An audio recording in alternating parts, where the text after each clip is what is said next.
This is your Friday daily delivery. I am Michael Rand. Hope you guys are having a good day out there today. Lots to get to on today's show. Kind of a busy one, as it turns out. This time of year isn't always that way, but got to get to the Twins. They were clobbered by the White Sox on Thursday. Not a good start to that series, an important series, it feels like, as they head into the All-Star break. Still 3.5 up on Cleveland, 4 up on the White Sox, but need to play better than they did in that 12-2 loss. Sonny Gray giving up a grand slam. We'll talk a little bit more about that game in a bit. Matt Wallner, Twins minor leaguer, will join me. Funny story, as I was talking to him on the phone, he was promoted to St. Paul from Wichita. So that news kind of broke to me as I was talking to him, as you'll hear as I am talking to him. The bigger picture of that was he has been invited to the Futures game as part of the All-Star experience over this weekend. So hope you enjoy that conversation with the Forest Lake native, who is having a big season for the Twins in the minor leagues. Got to get to the Lynx. Disappointing loss for them to Dallas. They kind of reverted to their old ways.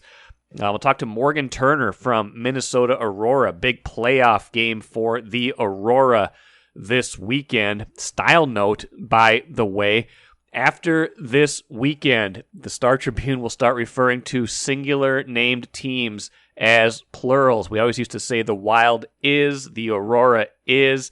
That is no longer. That is a style change. Maybe none of you really noticed that. Maybe some of you have. I think when we talk about those teams, sometimes we convert them into plural anyway. It just feels more natural. Well, now that will be the way we write about them as well. So now, starting Monday and going forward, it'll be the Wild are, the Aurora are, and et cetera, et cetera. I'm kind of looking forward to that. And, it's maybe just a minor style point, just kind of an inside baseball kind of thing, as they say, inside the industry thing. But just thought I'd share that with you guys as well, because that is now official.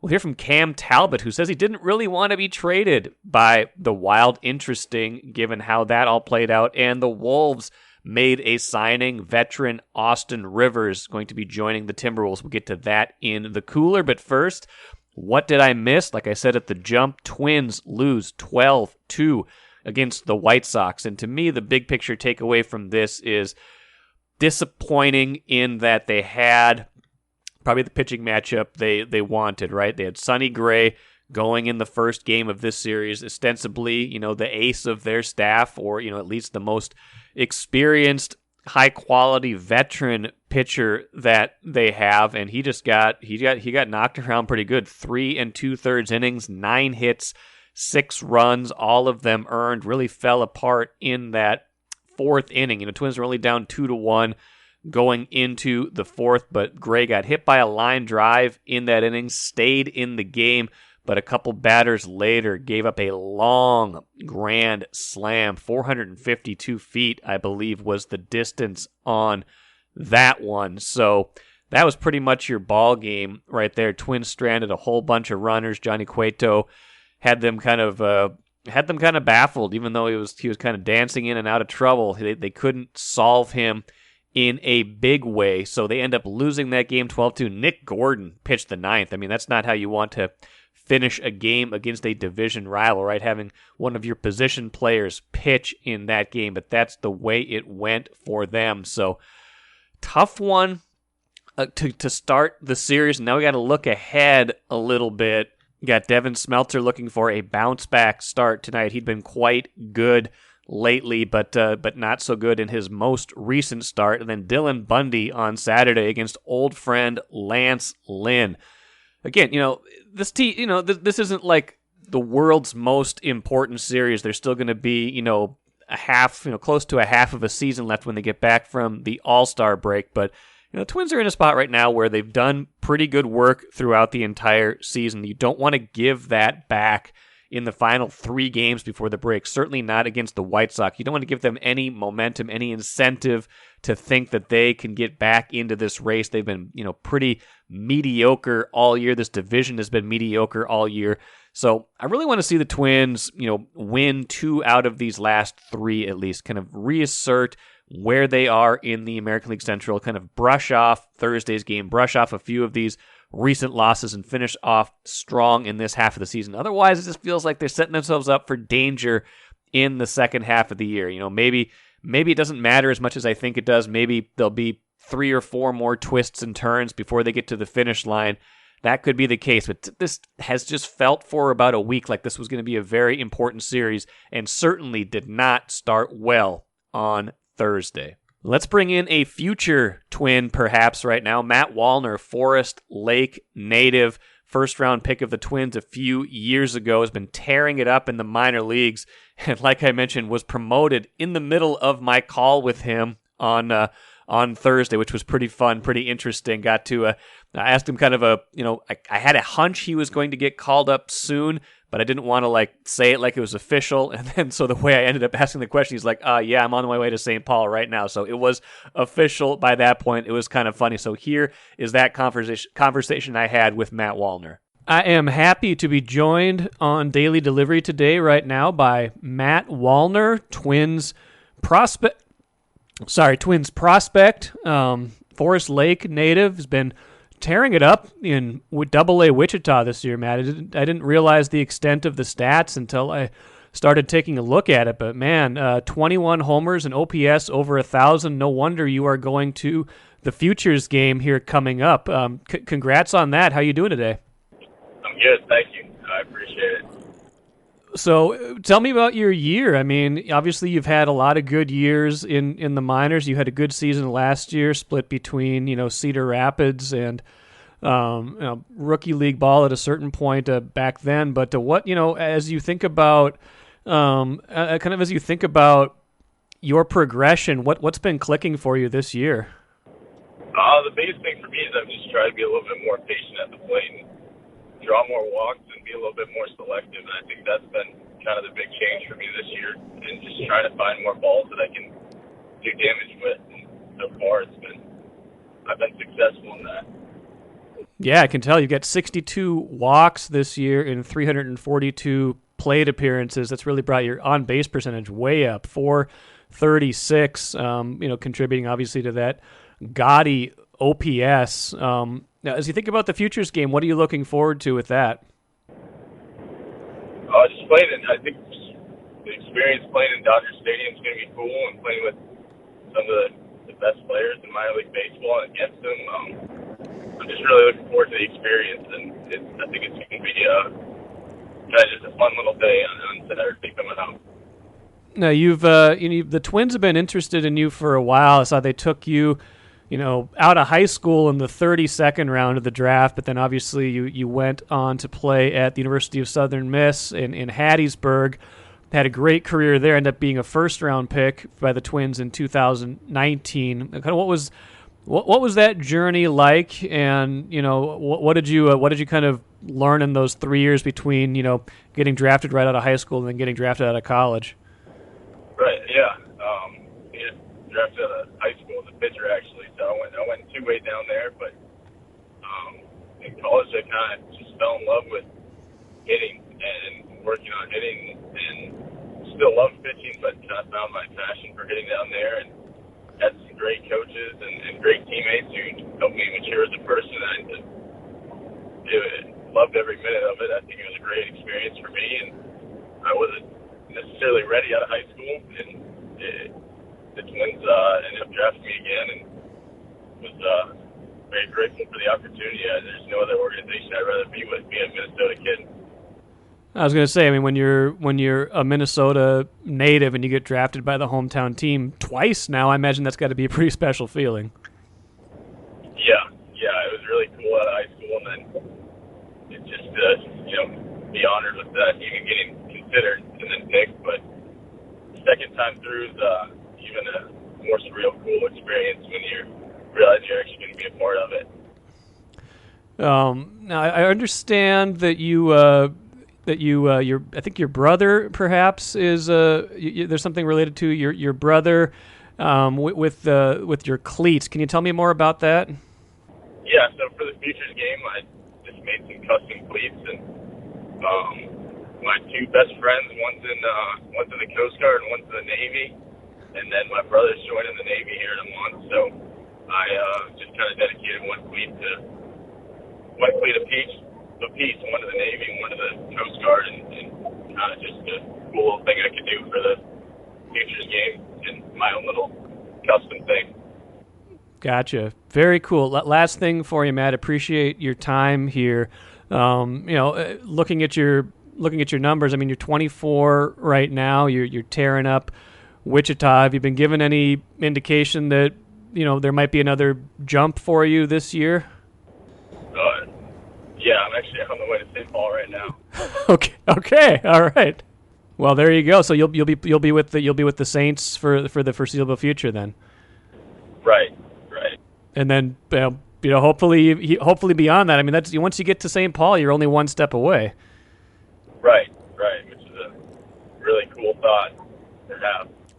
I mean, being from Forest Lake, do you imagine once you get to St. Paul, you're going to have 1 million people coming to watch you? Yeah.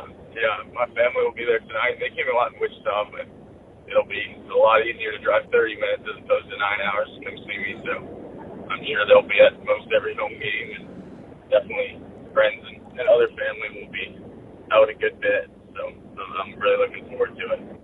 Well, hey, congrats on that. I hadn't realized that when we started talking, but that's great news for you. And best of luck the rest of the season and at the Futures game. All right. Awesome. Thank you. I appreciate it. Switch your checking account to Royal Credit Union and discover a better way to bank. Royal Credit Union is a financial co-op, not a corporation, so we return earnings to our members. That means you get low or no fees for account services and better rates on deposits and loans. You'll also have all the digital tools you need at your fingertips, so managing your account is easy.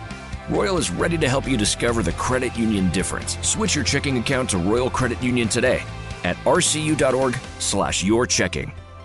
Insured by NCUA. Perhaps the most interesting story of the day, Cam Talbot, former Wild goalie, we can say former now with the Ottawa Senators, met with the Ottawa media. I think it looked like a recorded or a video call with reporters the other day after the trade from the Wild and all the fallout from that, where Talbot's agent had said at the draft that Bill Guerin's got a lot to think about after they signed Marc-Andre Fleury. Talbot, expressing displeasure, I think, after the playoff series last year when Fleury played the first 5 games and he didn't play until the 6th game in the elimination. He had been the number 1 goalie for the Wild for the better part of, a season and a half, a season and 2/3 before Fleury arrived. And then it was really a shared net when Fleury arrived, and then in the playoffs it wasn't shared at all, really. It was just the Fleury show. And, the sentiment being that Talbot didn't want to have that be the case again this year, that he didn't want to be splitting time in net again with Fleury. And he maybe disputed that a little bit, but didn't really dispute that. It was kind of like when Bill Guerin talked the other day and said, we don't want any drama. We're just gonna do this. We didn't have to do anything, but we don't want any drama. We did this, and I think it was maybe the best time. Kind of similar, but basically indicating he said he didn't really want to be traded. And I don't know how much I believe that, how much of that is revisionist history, but here is what Cam Talbot had to say. To be honest, it was one of those things where they didn't really want to be moved. Okay. It played out in the media that maybe I had some. Some ill will or anything towards the organization or anything like that, but it wasn't like that at all. I mean, we loved our time there. We loved the fans, the group of guys, the staff. I mean, we made some lifelong friendships there that'll last forever. And it's just one of those things where, there's only room in the net for one guy. And, I think that, like you said, bringing in Marc-Andre, we had a great relationship last year, and it could have been another good situation moving forward. But I think that's between myself and Billy and everyone else. We had some conversations, and both sides just kind of felt like this might be best. And again, after the fact, you can kind of craft the story in any way you want it. I'm sure he liked it here. I'm sure he made friends and everything like that, like he said. I'm curious how this season would have played out if both goalies would have been here. I think the Wild would have been better off as a team. I don't think there's any doubt about that their goaltending situation, just from a pure talent standpoint, from where they stood, was going to be better with Marc-Andre Fleury and Cam Talbot than it is right now with the acquisition of Philippe Gustafsson. Not to take anything away from the goalie they acquired from Ottawa, but he's not nearly as proven as Cam Talbot. What if Marc-Andre Fleury is ineffective as he turns 38? What if he has a long stretch where he is injured or something like that? I mean, I know you can't plan or predict the future always in those cases, but it felt like the Wild was in position to have goalie be a real position of strength for them, and instead they kind of made it a position in flux, a kind of a bridge year until their first round pick from 2021 can take over at some point, but he's still pretty young, so they're really banking now on Marc-Andre Fleury to be the goalie, the championship caliber goalie he has been in the past. And if that backfires, they might look back on this and say, man, we had a pretty good thing going. We had a stretch of 2-3 weeks last year where things fell apart for Cam Talbot and for Kaapo Kähkönen, and that ignited a whole chain of events that led them to an entirely different goaltending situation this year than it was at the start of and then for most of last year and the year before. So how that plays out this year will be interesting to watch, because I feel like Cam Talbot was not great here, but I think he was good here, and I think he provided a certain amount of stability in net that they just had not had in recent years. So how that factors into their next season will be something to watch as they try to improve, not just making the playoffs a couple years in a row, but trying to win a playoff series and beyond.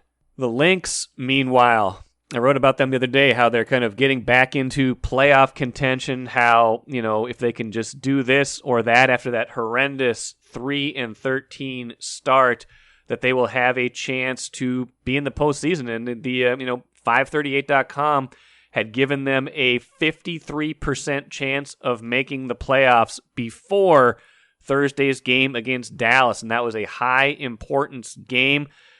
That playoff odds have dipped now to 33% after that loss to Dallas on Thursday night. So a big blow for them in those in that push, and they were bad from the start. I mean, they got down way by a ton at halftime. Looked like the bad team they had been in the start of the year. Made a pretty big rally in the second half, but it was too little, too late. 92-87 was the final. Dallas got a lot going on the perimeter. The Sylvia Fowles and Rachel Bannum were quite good. Had 44 of Minnesota's 87 points. 17 of 26 combined from the field. The rest of the starters, though, 8 for 36 combined. Not great for them. And so, they've got even more ground to make up, because, Dallas is one of those teams they are trying to leapfrog in the WNBA standings as they go forward here. So we'll see how much that one hurts. But when you lose basically 20% playoff odds just from one loss, you know how damaging a game can be. Speaking of playoff pushes, the Aurora will play Sunday in the semifinals of the USLW League.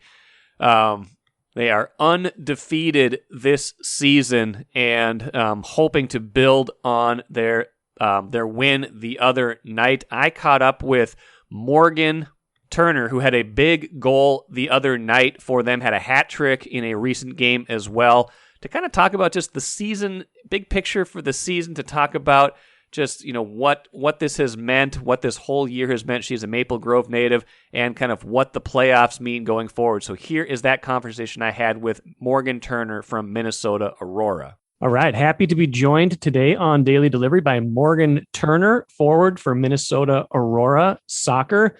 Big game on Wednesday, even bigger ones to come. You've had some pretty big games yourself lately. Welcome.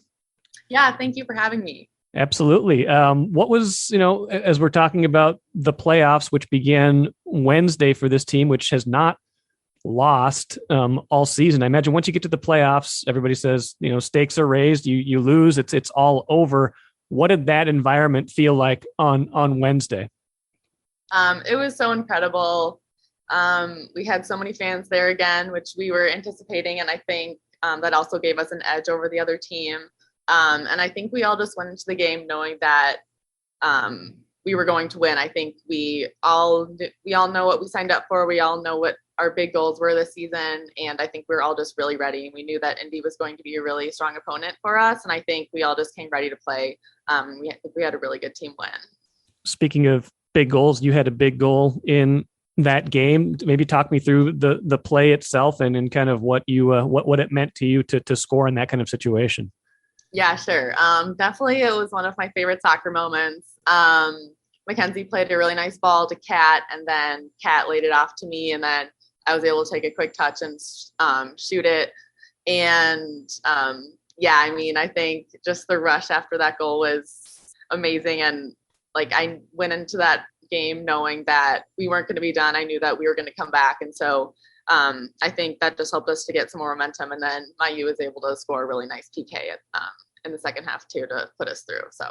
Yeah, absolutely. Maybe we can back up just a little bit too, like how, maybe we can get into your journey to this moment. You're from Maple Grove, is that right? Yes. So how did you get from, imagine youth soccer player growing up, loving to play the game to this moment right here?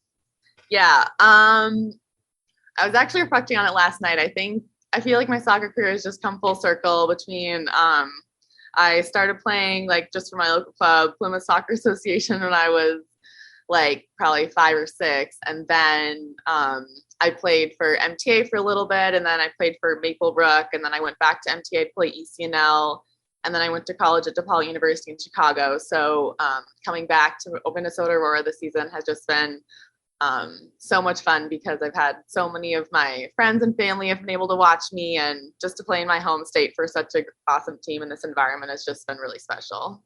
When this was conceived of and launched, and they reached out to players such as yourself to come play on this team, could you have imagined what it would be, especially in year one?